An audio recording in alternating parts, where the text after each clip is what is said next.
Olá, este é o programa Economia Criativa, Descomplicando a Economia com Criatividade. O nosso programa aqui na Visão Web TV tem pautado por entrevistas com relevância nas áreas de empreendedorismo, na área de inovação e criatividade, que são os motes principais dentro da nossa matéria Economia Criativa. E hoje nós temos o prazer de trazer aqui para vocês uma entrevista com alguém extremamente especial, especialmente para este período que nós estamos vivendo, em que nós estamos acelerando, por assim dizer, a questão da inclusão digital, da digitalização de tudo que nós fazemos no nosso mercado. E a especialidade, né, do nosso convidado de hoje é exatamente a educação à distância. Então nós vamos receber aqui hoje, seja muito bem-vindo, Celso Tatizana, que é graduado em Geologia pela USP, escritor e especialista em software de autoria. Ele vai explicar para nós o que vem a ser software de autoria. Ele é fundador e diretor da Caltech Informática Limitada, uma empresa sediada em Presidente Prudente, especializada em desenvolvimento de softwares educacionais. Celso tem diversos livros publicados sobre software de autoria pelas editoras Érica e Giz Editorial. Ele é criador do software de autoria Visual Class, líder nacional no segmento de autoria com mais de 1,5 milhão de usuários no país e no exterior, onde já representou o país em eventos de tecnologia educacional pelo MEC. Criador da plataforma virtual de ensino Visual Class Net. Celso, seja muito bem-vindo. Você vai trazer para nós aqui, durante essa entrevista, uma coisa inédita, que ainda não foi divulgada em outro canal. Nós estamos falando para uma audiência cativa aqui da região de Marília, mas que hoje alcança, através das redes sociais, o programa Visão Web TV atinge todo o Brasil, né? Então, a primeira pergunta para você que me contava sobre uma atuação sua em Marília no período de 2004 a 2010, ligada a indicadores de desempenho. Então, a gente encontrou esse ponto de referência já para poder começar a nossa entrevista. E conta para nós como é que foi a sua contribuição Marília naquela época. Bom, eu quero primeiro agradecer ao Adolfo, né, e ao canal Visão Web TV, e para mim estou muito honrado pelo convite, né, o Adolfo para mim é uma referência na área de empreendedorismo, tecnologia, né, eu tenho a felicidade de ter a sua amizade, e Marília, para mim, é uma cidade de referência importante, como o Adolfo colocou. Nós implantamos na Prefeitura Municipal, na Secretaria de Educação, desde 2004, o software de autoria Visual Class. Já vou explicar para o Adolfo o que é. É um software para criar aulas multimídia. É um software que o aluno cria aulas, trabalhos escolares, né? E também o professor cria a aula da sua disciplina, aula de matemática, português, provas. Em Marília, quando nós implantamos, eu tive a felicidade de ser muito bem recebido lá, né, dei palestra, e as escolas, todas as escolas municipais, começaram a aprender a utilizar sobre duas formas de uso, viu, Adolfo? Uhum. O aluno criando os trabalhos no formato construtivista, o aluno construindo conhecimento, né? Hoje é a grande moda que é tecnologias ativas, o aluno não é passivo, não fica só assistindo, ele fica criando, ele é autor. E o professor que criou aulas de matemática, português e também aplicou provas do SARESP, que é uma prova que o Estado aplica nas escolas para analisar o nível de ensino, só que ele aplicou no formato digital, usando o Visual Class, eles chamaram de SARINFO. Uhum. Era o SARESP informatizado, foi a primeira prefeitura do Brasil, do Estado, né, de São Paulo, que aplicou digital. Que bacana.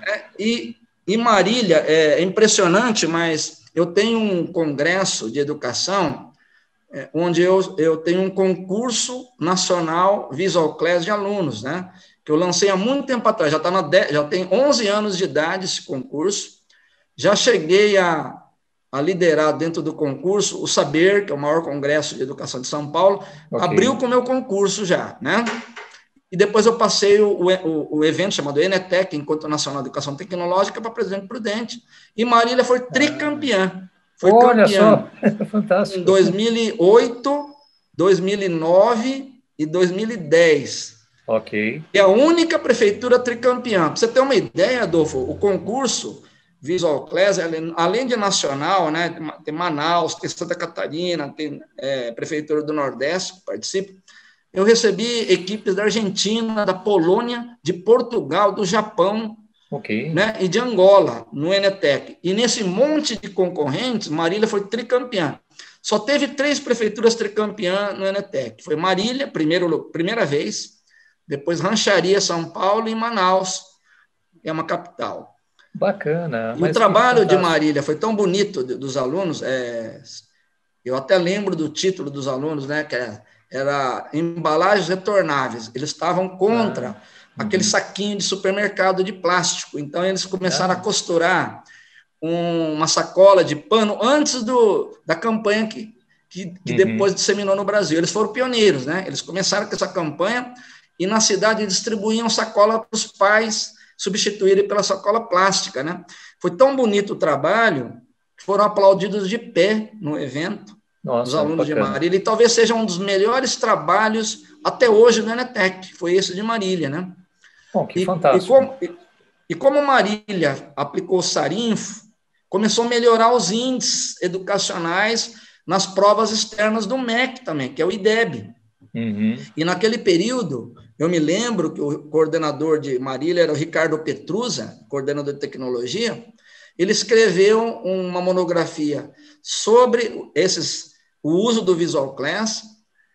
Naquele período, Marília atingiu o maior IDEB do Brasil de cidades do tamanho de Marília, fizeram um ranking das cidades do tamanho de Marília. Marília ficou entre os primeiros do Brasil, o IDEB. Isso Fantástico. aí foi parar nos Estados Unidos, essa monografia. O Ricardo foi chamado nos Estados Unidos para apresentar o trabalho, né? Então, o trabalho de Marília virou uma referência não apenas nacional, como também internacional. Então, eu tenho um carinho. Infelizmente, depois de 2010, acabaram mudando os gestores, né, outros projetos, né? E acabei não dando continuidade. Quem sabe através da Visão Web TV, né, eles estão assistindo também lá, quem sabe eles se interessam pelas novas versões, tá? Então, para mim está Bom, sendo muito importante essa oportunidade. olha, Celso, eu só tenho que admirar, né, o trabalho que você tem feito, porque vocês percebem, pela descrição que foi feita aqui pelo Celso, que ele não está há pouco tempo nesse assunto, já está há algum tempo, estão falando de pelo menos 10 anos. E ele vai contar depois com detalhes que já passam um pouco disso. Ele sempre foi dedicado ao trabalho de fôlego para colocar de pé o modelo de educação à distância com foco no ensino médio e no ensino fundamental. E aí você tem, naturalmente, como foco as escolas públicas, né? Que são municipais, são estaduais. E aí, que é um trabalho um pouco mais difícil, porque você tem muita questão política, cada 4 anos você tem mudanças e tudo mais. Mas conta então um pouquinho para nós, Celso, como foi que você idealizou a plataforma Visual Class, né? E quais são os diferenciais que esta plataforma tem em relação ao mercado, sob o ângulo de usabilidade dos professores, particularmente. É curioso como nasceu o Visual Class, né?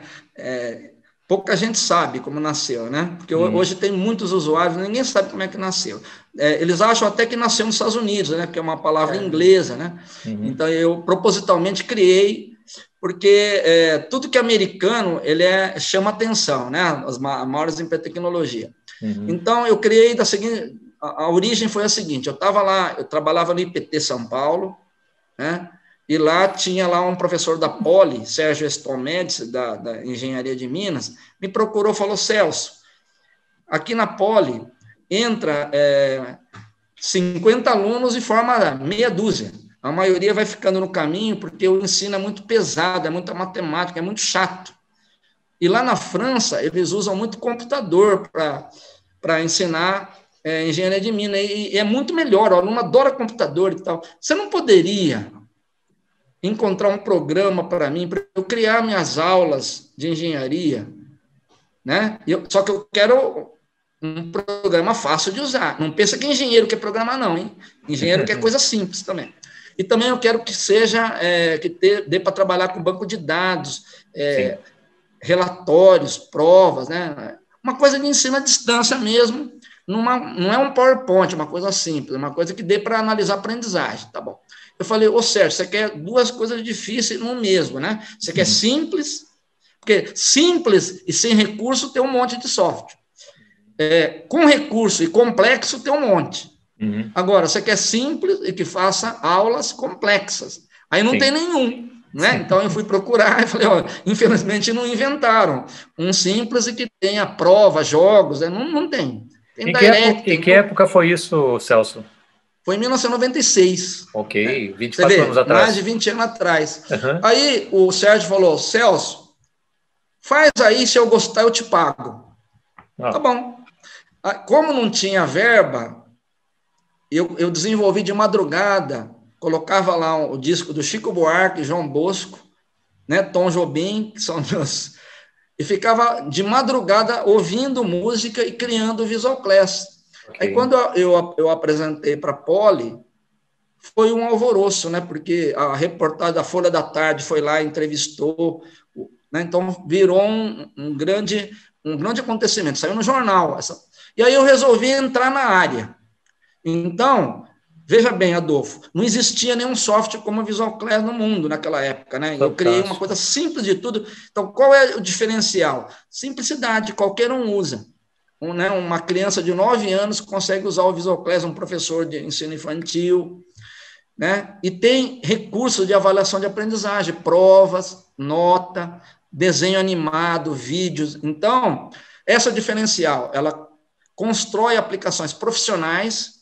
Por exemplo, a Caterpillar de Piracicaba usa, uma multinacional, ganhou prêmio de melhor e-learning de 2003, na Micropower, ganhou prêmio, querendo dizer que mesmo a multinacional usa e tem recurso. E, ao mesmo tempo, crianças de Marília, de 9, 10 anos, usam também. Então, a magia do Visual Class é que ela é simples, né? E cria aplicações sofisticadas. E aí virou um boom, né? Eu estava na Educar, lançando o Visual Class lá, eu não tinha dinheiro naquele período, né?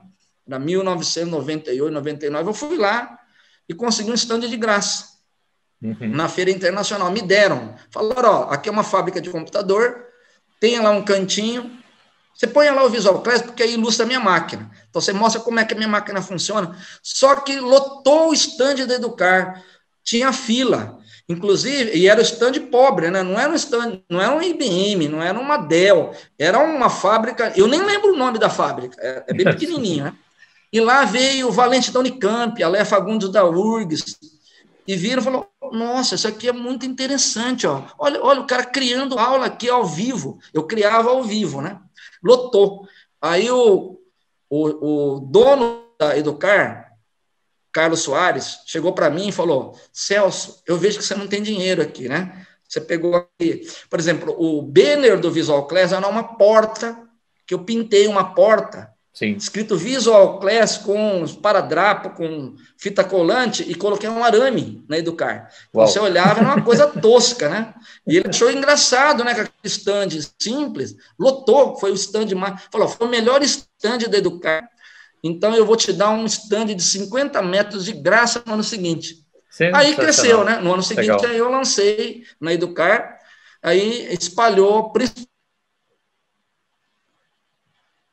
onde 80% dos alunos se concentram na área pública. Fantástico. Bom, na realidade, 24 anos atrás é um tempo bastante grande, né? De alguma forma, eu me lembro que naquela época, década de 90, final da década de 90, aparecimento da internet, início da década de 2000, a internet 2.0, Facebook começa em 2004, e naquela época se discutia muito sobre a questão de você criar um computador de $100, né? Não sei se você se lembra dessa época. E aí nas escolas em geral, especialmente as escolas públicas, até foi o motivo do nascimento de uma empresa, né, de tecnologia aqui no Brasil que fornecia para o governo, né, colocar um computador em cada sala de aula e para cada aluno, né? Mas isso se mostrou rapidamente como uma coisa extremamente ruim, porque você tinha que fazer todo o setup em cada aula e os professores não estavam acostumados com aquilo. E você não tinha como se referenciar aquilo dentro de um processo que armazenava as informações ou consultava, como você fez, pelo que eu acabei de entender, do Visual Class, né? E, ao mesmo tempo, era um processo extremamente oneroso. e foi há mais de 10 anos atrás. Essa área acabou, né? E como é que você interpreta o fim daquela era e a era que nós estamos vivendo hoje? Quer dizer, como é que foi esse gap de lá para cá? Eu vivi intensamente essa época. E o projeto chamava UCA, um computador por aluno, né? Okay. Foi o MIT que bolou. Foi uma coisa assim, pegou todo mundo, inclusive uma empresa de Portugal, JP Sacoto, que criou o Classmate, envolveu o mundo inteiro, a África, a Argentina, no Brasil, estava um furacão do UCA, porque o MEC adotou o UCA. No caso do Mac, ele resolveu colocar o computador com Linux, que era gratuito ainda, né? Então, okay, era um computador já de graça, barato, né? Na verdade, é muito barato, e ainda ia com Linux. Né? Só que esqueceram, Adolfo, que a tecnologia educacional, o que menos importa é a infraestrutura. Exatamente. Não adianta você só ter o computador, porque você tem que ter todas as dimensões da tecnologia. Em primeiro lugar, você tem que ter a formação dos usuários, né? O professor tem que saber usar as tecnologias, ele não estava preparado, aquilo que você falou, o professor não conseguia usar aquele aparelho, não tinha curso, não tinha ferramentas de software no computador, não tinha ferramenta nenhuma, vinha sem nada, vinha acesso à internet. A ideia do UCA é que tudo estava na internet, os conteúdos, as ferramentas, e não é verdade.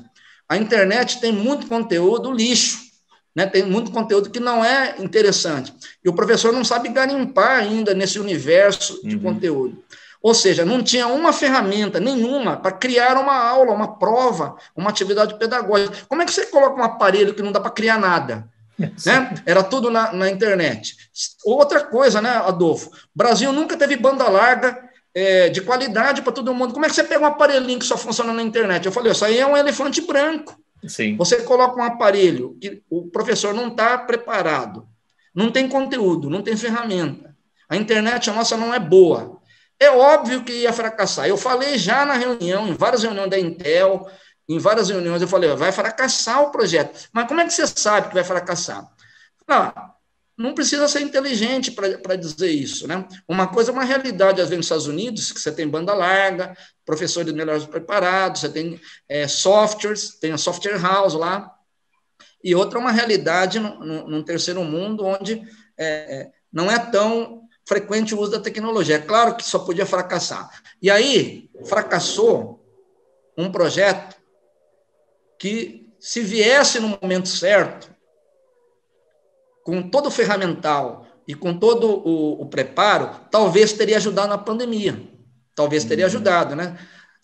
Foi mal feito e provocou um desgaste, e aí todo mundo começou a duvidar da tecnologia na educação. Falou, não serve tecnologia na educação, é difícil, não tem recurso e tal. Então, agora, olha o que acontece agora. A pandemia veio e não tem aparelho para dar aula remota, não tem software, o professor não sabe usar. Quer dizer, na verdade, depois que houve a falha do UCA, não houve ainda uma democratização do uso das tecnologias. Né? Nós percebemos que quando veio a pandemia, o professor continua não sabendo usar os recursos tecnológicos. Falta recurso tecnológico, falta formação. Então, não houve um grande avanço depois também do UCA. Tentaram usar lousa digital, não adiantou nada. Eu falei, é bobagem colocar lousa digital. Você tem que colocar software para preparar o professor a utilizar o recurso digital. O professor não estava preparado e não tinha software também. Caramba! Né? Então, Celso, ainda nessa questão da gente fazer a retrospectiva, porque muita coisa já se conhecia, você mesmo, né? Já tinha criado o Visual Class lá em 96, já estava realmente uma coisa mais avançada, percebia que as dificuldades existiam para poder colocar de pé uma coisa que não tivesse realmente consistência com a necessidade real, né, do aluno, do professor. E o Clayton Christensen, que é considerado o grande guru da inovação, ele escreveu um artigo em 2001 com outros autores, em que ele já expunha a teoria de que a tecnologia não foi feita para mimetizar o professor na sala de aula. Ou seja, se você fizer tudo isso e tiver um professor na sala de aula apresentando as coisas num quadro negro, os custos associados seriam tão altos quanto para montar um programa presencial, né? Vamos supor uma faculdade que tem lá um MBA, né? Se ela tentar fazer isso via um sistema EAD eletrônico, não vai valer a pena. A lógica sempre foi, e ele falava isso em 2001, a de atingir um número infindável de alunos que de outra forma não é possível. Então você teria que pegar aquele pessoal que estava fora do desenho, né, das escolas tradicionais e poder atingir esse pessoal de alguma forma. Na sua opinião, quando caiu a ficha aqui no Brasil em relação a isso? Ou ainda nós temos muita coisa que o pessoal fica mimetizando aulas para poder fazer um sistema EAD? Essa mimetização de aula aconteceu nos Estados Unidos. Teve alguns educadores que queriam fazer uma aula fordiana, né? Entrava o aluno na sala, colocava conteúdo e o conteúdo ia enfiando na cabeça do aluno. Então, o computador ia dando aula. Isso não deu certo, né? Esse tipo de coisa não deu certo. Tentaram no Japão, tentaram na Coreia. Ainda estão tentando na Coreia fazer um sistema automatizado, o professor dando aula, o computador dando aula sozinho, o professor mediando. Mas aquilo que você colocou, né? Não é o objetivo do computador substituir o professor, a figura dele, mas é mudar o paradigma da maneira de ensinar, né? Então, qual é a vantagem da tecnologia? Em primeiro lugar, ela não tem espaço e tempo. Sai o dia da aula e o local da aula. O aluno aprende em qualquer horário, em qualquer lugar. Pode, como eu e você, eu estou aqui no Coqueiro e você está aí num coworking aí, você pode estar aprendendo aí agora, né? No sábado, não é? Então, a grande vantagem da tecnologia é independer o ritmo de aula como é dado no presencial. Não tem horário, não tem local, cada um faz no seu ritmo. Um aluno lento aprende sozinho no EAD, no ritmo dele, devagarinho. Outro que é muito inteligente, faz rápido e já fazendo pós-especialização. Então, ele atende a demanda individualizada, né? Então, é mudar o paradigma. Não tem local nem data e não tem ritmo. Quem dá o ritmo é o usuário. E, claro, ampliar o número de alunos, né? Aquilo que você falou. Tem que ter um número muito grande de alunos agora, compartilhando do saber de um professor, que ele é o mediador, ele não precisa dar aula, ele está mediando. E quando é que caiu a ficha no Brasil? Foi em 1996. Por quê? Porque naquela época o MEC regulamentou o IAD. Antes o MEC não regularizou. Então, em 1996, saiu uma legislação lá dizendo o MEC reconhece o EAD para qualquer nível de ensino, né? Superior, médio e tal. E em 1999, o MEC autorizou as faculdades de EAD. Na verdade, o EAD começou no ensino superior. Bom, você está dizendo uma coisa, então, me perdoe interromper, mas é uma coisa que pouca gente sabe, que o Brasil foi meio pioneiro nisso. Seguramente, a Unopar, ela tinha tanto aluno de AD, a Unopar, eu me lembro, em Londrina, que o Bill Gates veio conhecer a Unopar, veio conhecer, é gigantesco o número de alunos. Hoje nós temos mais alunos de EAD universitário do que presencial. Você entra no MEC lá, tem 3 mil instituições EAD no ensino superior. Então, o ensino superior é que deu clique. O ensino básico não deu. Ensino médio, não tem EAD do ensino médio, não tem ensino infantil fundamental. Eu acho que só dois universos têm EAD no Brasil, que é o superior, sensacional, muitos cursos, principalmente privado, hein? O EAD público não decolou, a USP, Unicamp e tal, não tem muito EAD. Agora, as privadas, por conta de você disseminar uma matrícula barata, né, R$200, explodiu o EAD nas privadas. O público nunca ia fazer isso, né? A USP nunca ia fazer um curso dessa maneira, né? Popular, assim, né? Então, e o curso livre. Hotmart, curso de montar coxinha, fazer pipa, virou uma indústria de EAD milionária. Sim, sim. Os cursos livres. Então, esses cursos simplesinho, usam EAD, estão ganhando dinheiro, que é aquele professor do YouTube, né? Alguns são milionários, né? Dando aula no YouTube. Então, mas não é regulamentado, não é um curso do ensino médio, do ensino fundamental. E nós só caiu a ficha da importância do EAD no ensino fundamental e médio na pandemia. Por quê? Não tinha como dar aula no EAD. O que aconteceu com EAD no ensino público fundamental e médio? Um desastre completo. Fizeram uma pesquisa no Datafolha em novembro do ano passado, na cidade de São Paulo, que é a cidade mais tecnológica. 81% dos pais de aluno de escola pública disseram que piorou o ensino. Adolfo, o ensino brasileiro já é ruim, né? No PISA é penúltimo lugar. Não tem como já piorar. É ruim, você imagina se piorou, não é? Agora, olha a estatística da privada. Não, a privada deu um e-learning bom, videoconferência e tal. 74% dos pais disseram que piorou, perdeu o ano no privado. Pois é, então Qual é a conclusão que você chega? Vamos manter o suspense aqui para falar a respeito da sua invenção, que daqui a pouco a gente vai falar. Mas já que você tocou no YouTube, né, eu queria comentar um fato importante que todo mundo soube aqui, deu capa de Veja aqui mais ou menos há uns 6, 7 anos atrás, que há pouco mais de 10 anos, um executivo de origem indiana no mercado financeiro, chamado Salman Khan, né, descobriu meio sem querer que a sua capacidade de transmitir conhecimentos em vídeos curtos de 10 minutos, com uma excelente didática, diga-se de passagem, textos elaborados na hora, como se fosse uma lousa digitalizadora, né? Ele ganhou interesse de centenas de milhares de estudantes. Ele fazia isso para sua sobrinha, que ficou longe dele, e ela falou assim, tio, eu prefiro a sua aula à distância do que presencialmente. O que ele ficou muito chateado. Eu conheço essa história. Então, isso hoje, possivelmente, centenas de milhões de pessoas são atingidas pela Khan Academy, né, que acabou tendo, inclusive, investimentos da ordem significativos por parte do Bill Gates e outras pessoas que acabaram aderindo, porque é uma organização sem fins lucrativos, né? Que levou a IBM a começar a lançar as tendências. A tendência já estava acontecendo, né? Que é a tendência de inverter a sala de aula. Então, você, na realidade, assim, você vai para a escola, tradicionalmente você tem as aulas presenciais e faz o homework em casa, só que você fica com uma série de dúvidas, né? As crianças ficam com uma série de dúvidas. Quando você permite que ela tenha essas aulas, que ela pode repetir de acordo com a sua respectiva necessidade e pela forma de aprendizado que ela prefere, ela vai para a escola para poder resolver as dúvidas e inverteu totalmente o processo, né? Então, considerando isso, considerando também que a pandemia, como você citou agora há pouco, né, começou a adaptar o ensino à distância ao modelo de aula presencial, e isso foi, assim, extremamente ruim. A gente teve experiências, né, de alunos que tiveram conosco das faculdades aqui do ABC, por exemplo, que disseram assim, olha, não está funcionando, né? E eu posso imaginar a dificuldade, que você já citou os números agora há pouco a respeito, né?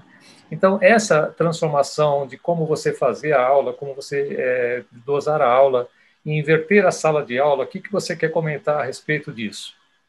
Primeiro, Academy Khan, que eu estudei profundamente o case aí do indiano lá, né? Ele era do MIT, um cara muito inteligente, né? Um cara brilhante lá. E o filho do Bill Gates usava essas aulas ali. Só que o que acontece? Eu vou falar agora do ponto de vista crítico também, né?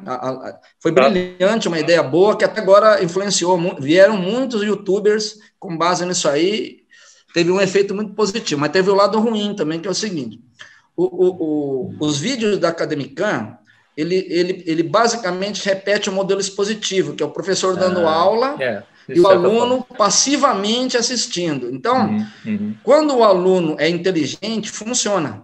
Filho do Bill Gates, né?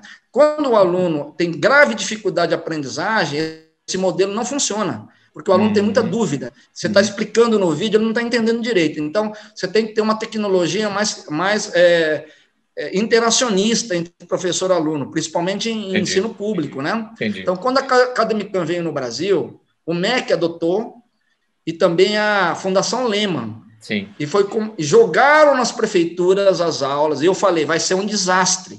É mesmo. Todas as prefeituras receberam, não teve resultado consistente. Tanto é que abandonaram, né? Por quê? Porque é um modelo expositivo. Você tem que dar aula no vídeo, mas você tem que ter depois uma avaliação de aprendizagem, uma interação professor-aluno. O aluno tem que criar, fazer trabalhos, né? Então, o uso só da Academy Khan, ela não resolve o problema mais grave, que é a aprendizagem básica. Ela é bom para reforçar conteúdo. Agora, ela como parte de um conjunto de outras ferramentas é magnífica. Né? O vídeo, ele faz parte, mas ele não tem a gestão.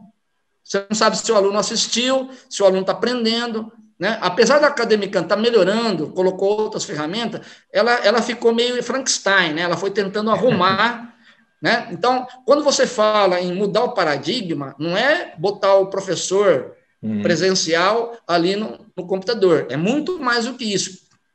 Aí vem a tecnologia da aula invertida, que é o seguinte: a tecnologia da aula invertida, as universidades no Brasil todas estão adotando, é fantástico realmente, né? Porque viu que aprende mais o aluno estudar em casa e vir fazer o debate na escola, aprende mais, tá certo?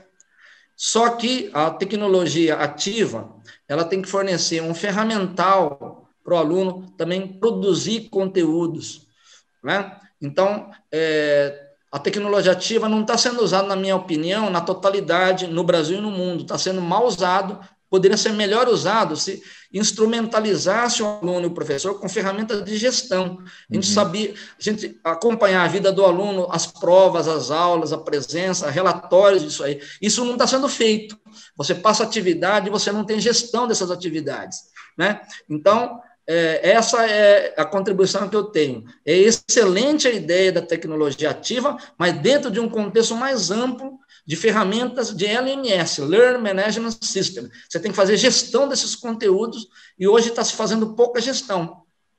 Bom, eu acho que essa sua exposição e essa riqueza de informações que você tem sobre tudo, situando o Brasil até dentro de uma característica de pioneirismo, né, tendo começado isso lá em 96 e 99, já tendo regulamentação.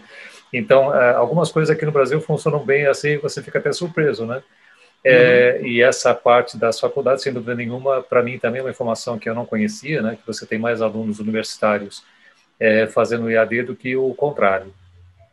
Mas aí, com todas as dificuldades que você encontra no ensino fundamental e médio, especialmente porque são escolas públicas, na grande maioria, onde você atua, né, você começou a perceber que a usabilidade, todas essas deficiências que os professores tinham para poder manter o grau de interesse, e você tentou inúmeras vezes, né, colocar o VisualCalc funcionando para essas empresas, para essas prefeituras, né, e a tua mais recente experiência foi em Manaus.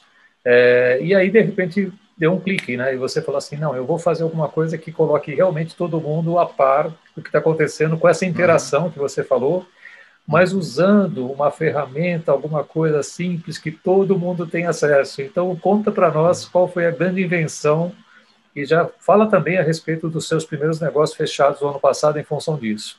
Aliás, essa informação, gente, é uma informação que está sendo colocada em primeira mão aqui para o Visão Web TV. Primeira entrevista que eu dou, porque é uma ferramenta muito nova, né? Deixa eu explicar um pouquinho o contexto de como surgiu, aí eu falo depois da ferramenta, né?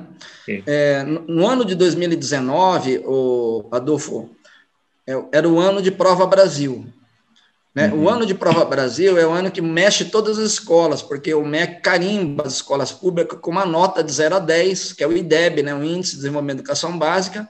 Com base nisso, você faz um ranking nas melhores escolas do Brasil, né? E hoje, a prefeitura que está em primeiro lugar é Sobral, com 7 ponto alguma coisa, 8 ponto alguma coisa, né? Ceará. Enquanto a média no Brasil é em torno de 5 a 6, de 0 a 10, né?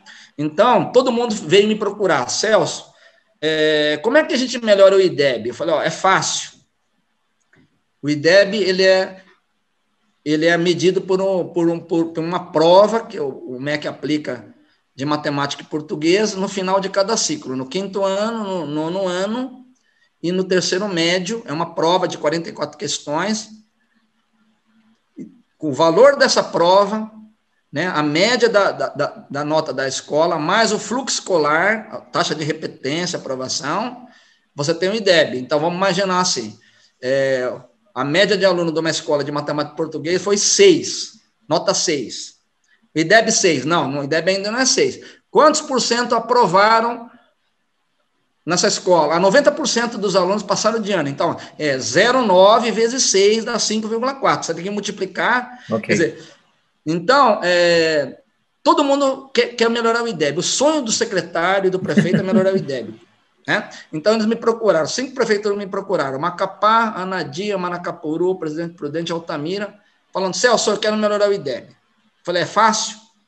Eu tenho uma plataforma de ensino à distância chamada Visual Classnet, que cadastra o aluno, aplica a prova e tem os relatórios, e eu aponto as dificuldades por aluno, por professor, e aí das revisões, aí melhora. A gente vai aplicando 4 provas ao longo do ano, e eu vou falando quais são as dificuldades, eu vou falar, ó, revisa divisão, fração, o aluno está com problema nisso e tal, e as prefeituras seguiam minha consultoria. Conclusão, todas aumentaram o IDEB, a menor foi 8% ao ano, teve uma que aumentou 62% o IDEB. Caramba! Num ano. E essa prefeitura, Anadia, ganhou o prêmio de melhor evolução do estado de Alagoas em 2010, ganhou um prêmio em dinheiro, e Altamira, a escola que eu trabalhei, foi para 7,8 no IDEB, deu um salto gigantesco no IDEB, foi o maior do Pará. Então, aí, as prefeituras falaram, Celso, sensacional, agora nós temos outro problema. Qual é o problema? Como é que nós reposemos a aula do aluno nosso em casa, sendo que o aluno lá não tem computador? Como é que é? No papel não dá, porque papel não tem gestão, a gente não sabe se o aluno está lendo papel, não tem prova, tem que corrigir, fazer tarefa, o professor está estressado. Não dá para aplicar ao seu sistema ali, na casa do aluno? Eu falei, dá celular. Aí eu fiz o celular, foi um sucesso enorme em Manacapuru, foi a primeira prefeitura do Brasil, talvez do mundo, que todas as aulas foram repostas por celular. Olha. Né? O prefeito ganhou notoriedade lá de Manacapuru e foi reeleito. E na campanha ele colocou aula de celular, única cidade da aula. Só que aí, o que eu percebi, o Adolfo, em Manacapuru? Tinha pai que não tinha dinheiro para pagar a conta da internet. Tinha celular, mas estava lá, eu cancelei o plano de internet, senhor Celso. Como é que eu faço a aula? Você não faz, porque o meu sistema tinha que ter internet na ponta, como todos os outros, Google Educação, Moodle, todos precisam de internet na ponta. Mas eu não tenho dinheiro para internet. Aí começaram a me ligar os prefeitos, Recife, nós precisamos de um sistema sem internet na casa do aluno, você tem? Depois foi Rio Largo, depois foi Araquari, o prefeito falou, Celso, o dinheiro do tablet eu tenho, mas eu não tenho como pagar R$70 por mês a banda larga para o aluno, porque o tablet eu compro uma vez só. Aí, o que eu fiz, Adolfo? Eu peguei esse monte de problemas e falei, o problema é que o aluno tem celular do pai e da mãe. O pai, mesmo humilde, tem celular, não tem nem televisão, mas tem celular porque ele substitui o telefone e é um meio de vida. Ele precisa no WhatsApp tirar pedidos. Né? Então, todo mundo tem celular. Não interessa que, pelo menos alguém da família. Só que não tem banda larga, tem lá um planinho que dá para fazer uma mensagem e tal, né? Mas não dá para assistir um vídeo, fazer uma prova. Então, conclusão, olha que interessante.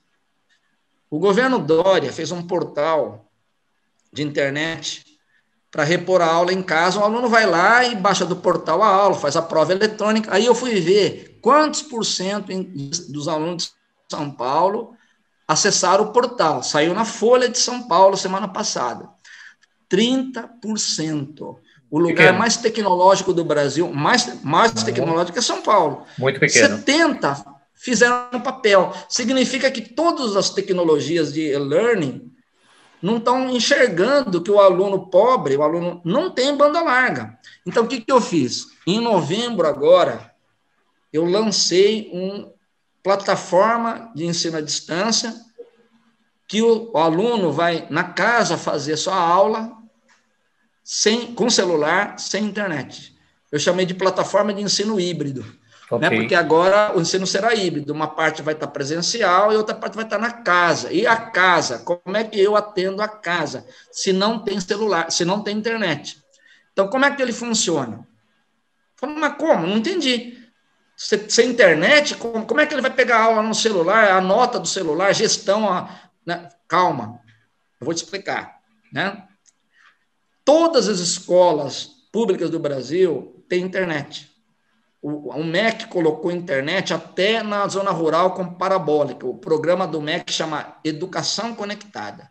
Ele investiu muito dinheiro nos últimos anos, e eu acompanhei, levou parabólica, levou internet banda larga na zona urbana e rural. Todo mundo de escola tem internet, só não tem na casa do aluno. Então, como é que é feito? O filho chega para o pai e para a mãe, fala assim, ó, me dá aí o celular que eu vou na escola baixar aula, lá tem internet, eu vou logar na internet da escola de graça, eu vou baixar minhas aulas, venho aqui na semana e fico fazendo as aulas, gravo a nota no celular, aí na semana seguinte, pai, me dá de novo aí. Aí ele vai lá, transmite a nota, apaga as aulas, aperta o botão e elimina tudo que tem na aula, os vídeos, os textos, e baixa novas aulas, não é? E numa família de ensino público é interessante, Adolfo, porque é diferente do privado. O aluno do privado é um aluno que tem um celular por filho, todo filho tem. O aluno de escola pública está cheio de filho, né? O pai está cheio de filho, não tem um só.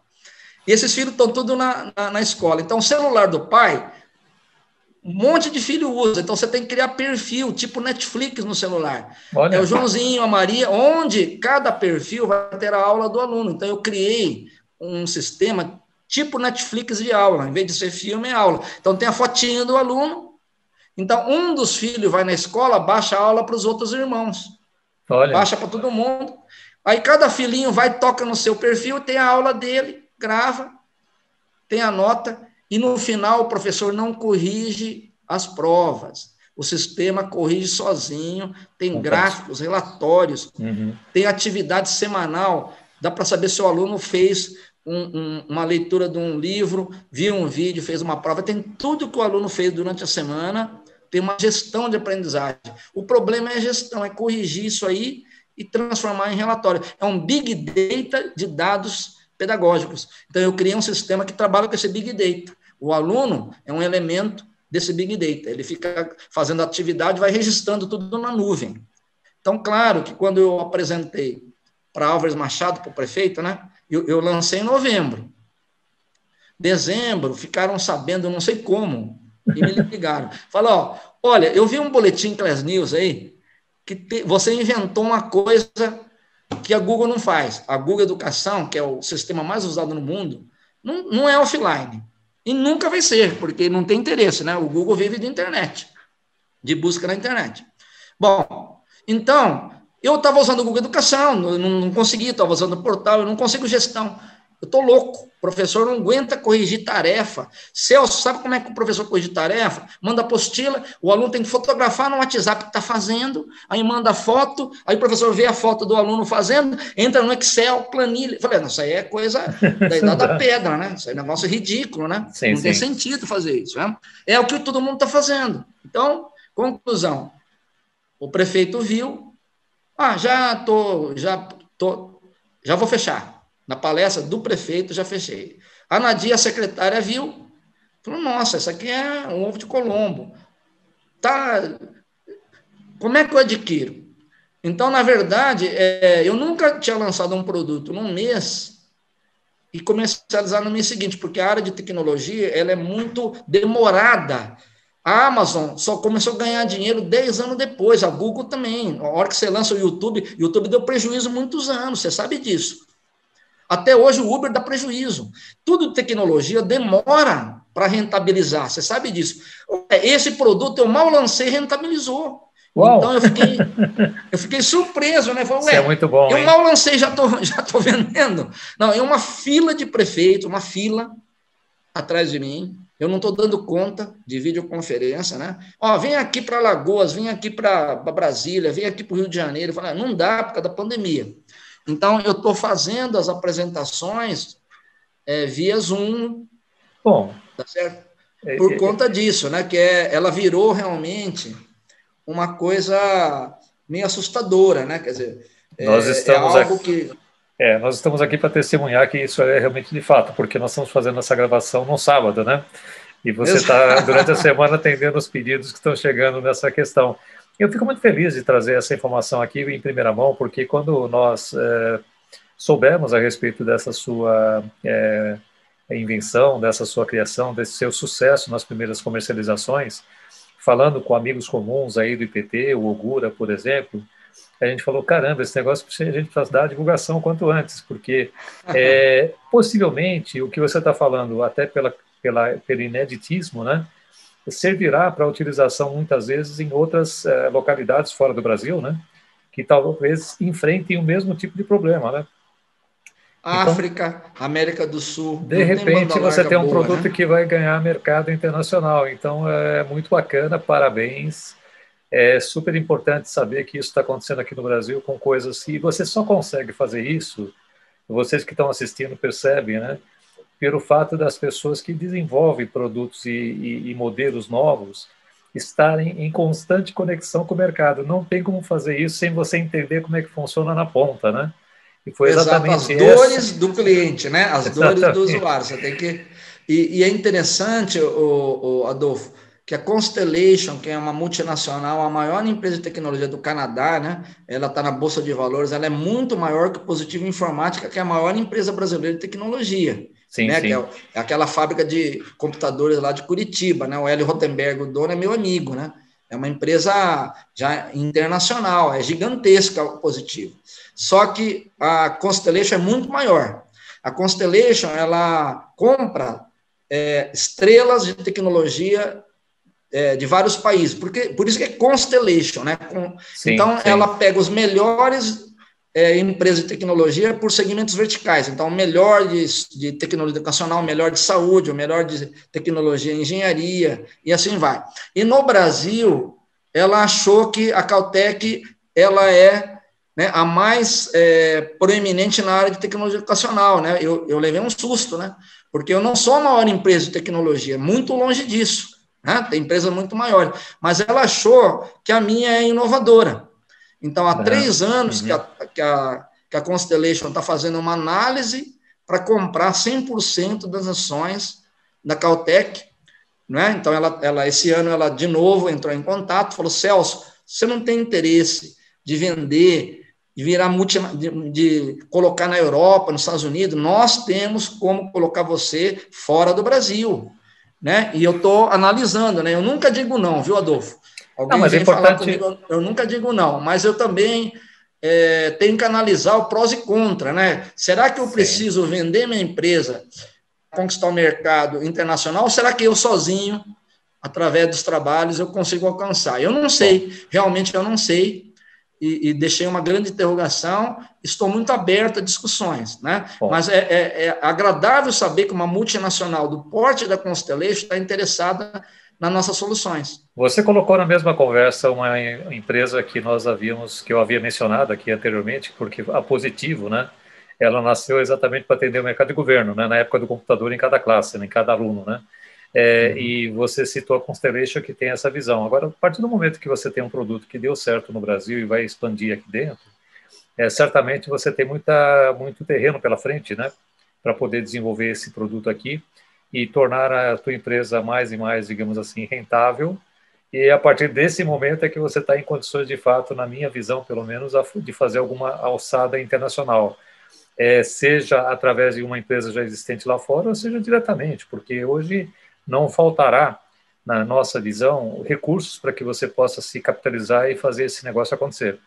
Até porque, como você já colocou, é um produto que já está dando resultados. Bom, nós estamos chegando ao final da nossa entrevista.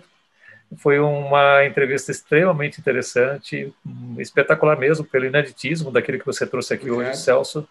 Então, vou deixar aqui meus votos de grande sucesso. Espero poder acompanhar isso futuramente, trazê-lo de volta aqui para contar as novidades, né? E nós estamos, então, encerrando com a presença aqui do Celso Tatizana, esse empreendedor que conhece profundamente o sistema de educação à distância, tem projetos já colocados de maneira bastante brilhante no Brasil e no mundo, e que contam para nós aqui histórias que a gente não conhecia, né? Então, Celso, mais uma vez, obrigadíssimo, seja muito feliz aí nos seus empreendimentos, e nos vemos então no futuro. Muito obrigado por ter participado da nossa Visão Web TV Economia Criativa. Eu que agradeço, viu, Adolfo? Além de amigo, eu admiro como profissional, né? Você é um grande empreendedor, você junta competências, né? Eu conheço seu trabalho, né? Eu reuni com você na Impacta, em várias empresas que são referências no Brasil. Você sempre está lá no meio dos melhores, né? E eu me sinto honrado dessa entrevista e muito grato por divulgar em primeira mão, né? Esse lançamento novo. Tá bom? Muito obrigado.